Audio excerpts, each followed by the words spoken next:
Hello everyone, Solomon here. Apologies as it's been a few days since my last video, but I've been pretty busy at the hospital during this time. But I have been thinking about making a video like this for some time. My goal with this video is to provide a concise and thorough step-by-step guide in opening up a Coinbase account.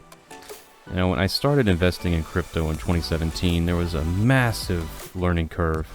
So my aim here is to lessen that curve for you, so you can get started.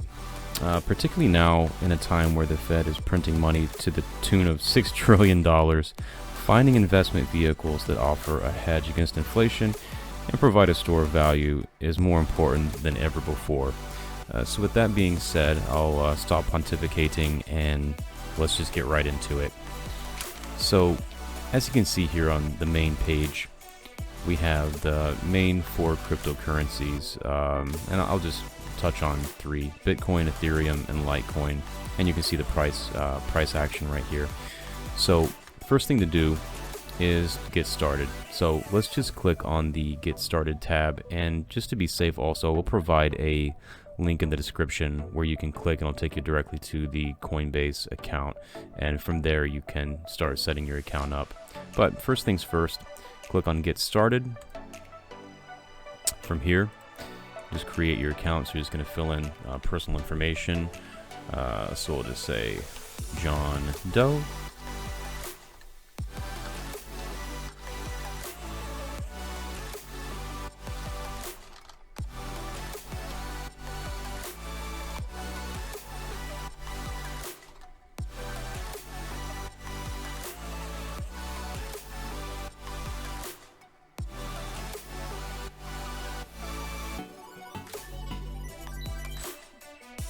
So here's the Coinbase email, and just again make sure that this is actually from Coinbase.com. It's very important. Simply click on Verify Email Address.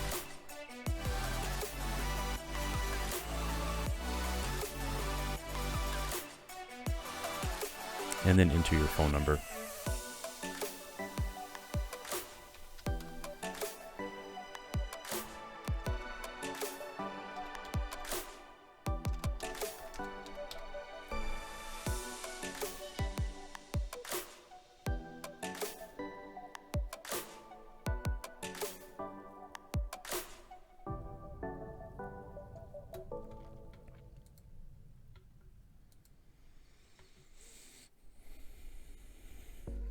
Now it is important, this is a two-step verification, so it is very important that you provide an accurate phone number, because this is going to enable you to move along in the next step in the process for authentication.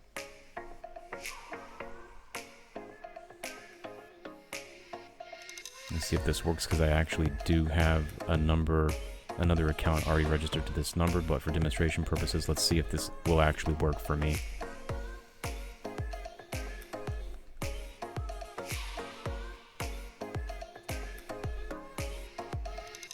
Okay, excellent. Let's see here.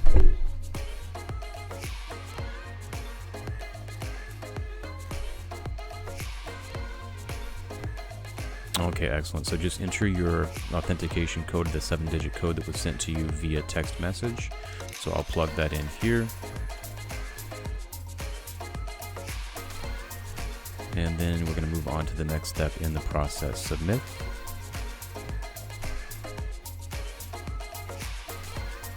And it's going to expound a little bit upon the personal data that you have to input. So just plug in your birthday, year, whatever that might be. We'll just go with 123 Main Street.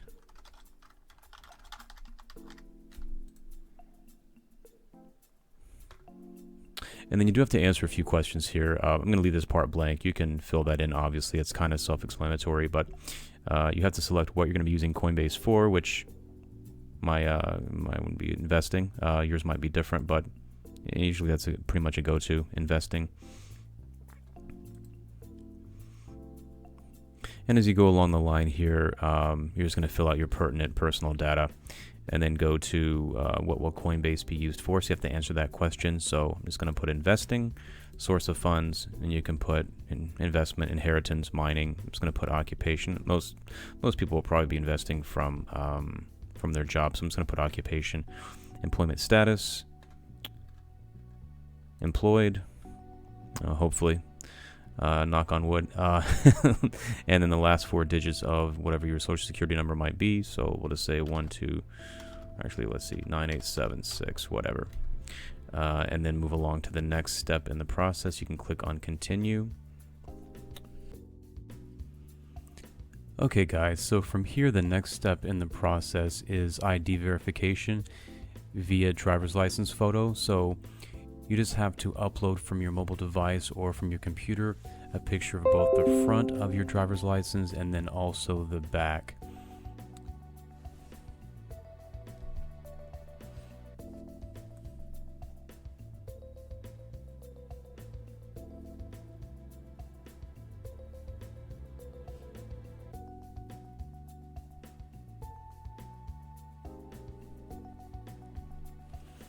Alright, once this is done, upload and the system will verify. Alright, the final thing to do on the agenda is to add a payment method, and they're going to link your bank account with Coinbase. So you're going to have to use the same identification that you use to log into your online banking, and there is a drop down so you can select which bank you're going to be using. Put in your user ID and again the password that you would normally use to log into your bank, and put those credentials in. And just a little sidebar note, with the bank account being linked, there is a difference between that and using a debit card. If you use your bank, and you do have to have a primary bank account linked to Coinbase by default, you have a limit of $25,000 as far as what you can purchase daily, but there will be a hold on the accessibility of the crypto for up to 6 business days. Now, once you do add that linked bank account, you can add a debit card associated with that same banking account. And then with that debit card, and I'll show you that in a second, you can purchase funds directly and you'll have immediate access to those crypto funds as well. And you will be prompted for security questions. And again, these will be the same questions that you answered when you initially established your bank account. So it's going to verify that for security purposes. You will get an email verification too for authenticity and for security. And once that's verified, that'll be sent out to your email address. And then from there, you're going to get a numeric code. Enter that code in the banking link window that comes up. Once that authorization code is entered, click submit. It's going to take a few seconds here. And then you select which account you want to associate with Coinbase, whether it's primary, secondary checking, or a savings account. Once that's verified, you should get a message saying your bank account has been linked successfully and you're good to go. Alright everyone, now that you've done your identity verification, you've set your bank account up, you've linked your bank account to Coinbase, and you are ready now to purchase crypto, I'm just going to show you here on the main page. You have the main cryptocurrencies here listed that you have the option of purchasing. And actually, if you click on discover more assets, you even have more options than those. So there's quite a few here. So you have a lot of the top cryptocurrencies. By no stretch of the imagination are these all the cryptocurrencies, and there are other platforms, ways that you can enter into those other markets or other cryptocurrencies, which we can explore in another video. But just for simplicity purposes here, let's go ahead and see about Bitcoin. Let's buy some Bitcoin. So as you see here, we click on home, Bitcoin. Let's view the asset.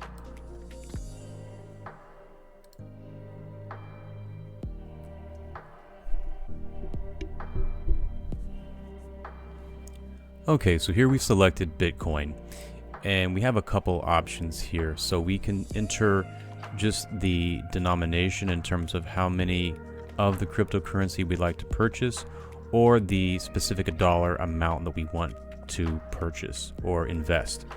So if we're on Bitcoin, we can change this, where you can see BTC, there's a USD, and there's an arrow up and an arrow down. If you click on the arrow, it goes back to the dollar format. So you could say, I want to buy $50 of Bitcoin. Now once you put that dollar amount in, if you go back and click that same arrow, what's kind of cool, it'll actually tell you the fractional amount, well, in decimal form, it'll tell you how much Bitcoin that $50 has purchased, which at this point is, because it jumps around a little bit, but it's $8,983.33. So that $50 is purchasing you 0.005319696 BTC or Bitcoin. And then we can go back again, click the arrow, and that's going to show us the $50. So we can erase that if we want to. And let's also go down, and just for sake of example, let's go to Ethereum. So same thing, same principle applies. Now Ethereum is at a much lower price point. So if we do that, let's go to Ethereum, and it's at 213.44. Let's click on View Asset for Ethereum. So since Ethereum's at a much lower price point, 213.44 cents.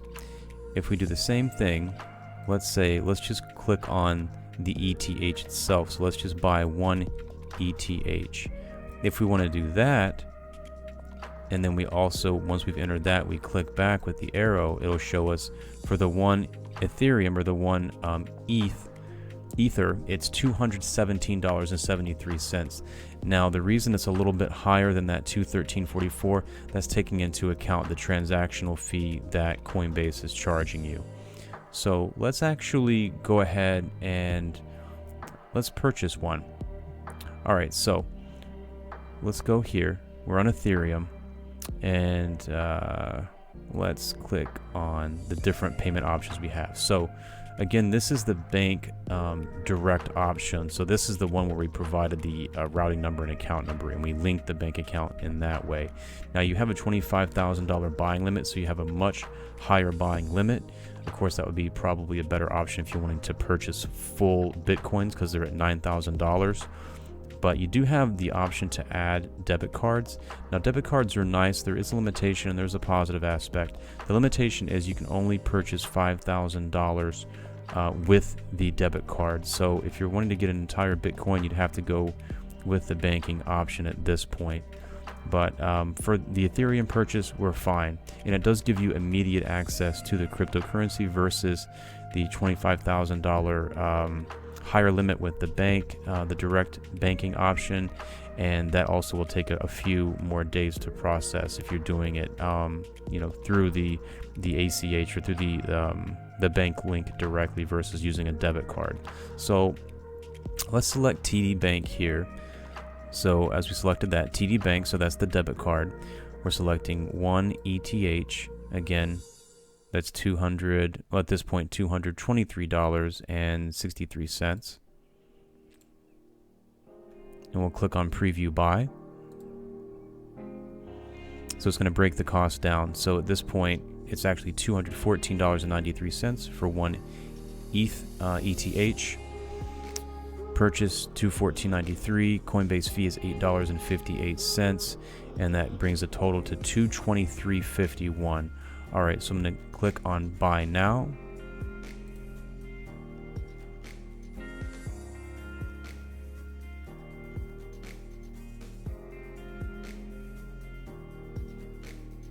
One ETH successfully purchased. And there's also a transaction view. You can click on View Transaction if you like. Bought Ethereum. It just shows you in the actual blockchain. It shows you just kind of a chronology here of different purchases that you've made. So we click back on Home, and then we go to Portfolio. We can go to the wallet, the Ethereum wallet. So with the Ethereum wallet, the balance is 3 ETH. Now this is just taking into account the two that I already had here. So the balance is $641.54. And then you can also set up recurring purchases here. That is another option.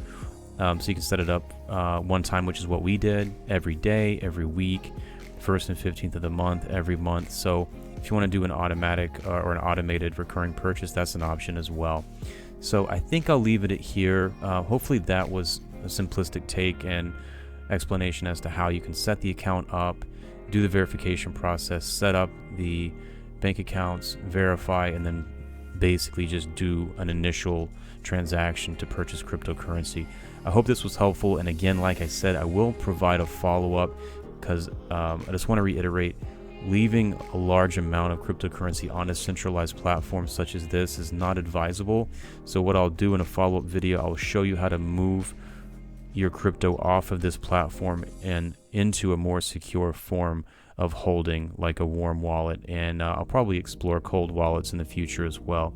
So for now, thank you very much. If this content was helpful, drop a comment. If you have any advice to give for anybody getting into crypto, newbies out there, subscribe, share with a friend. And until next time, stay safe out there, guys, and thanks a lot. Safe investing, and bye now.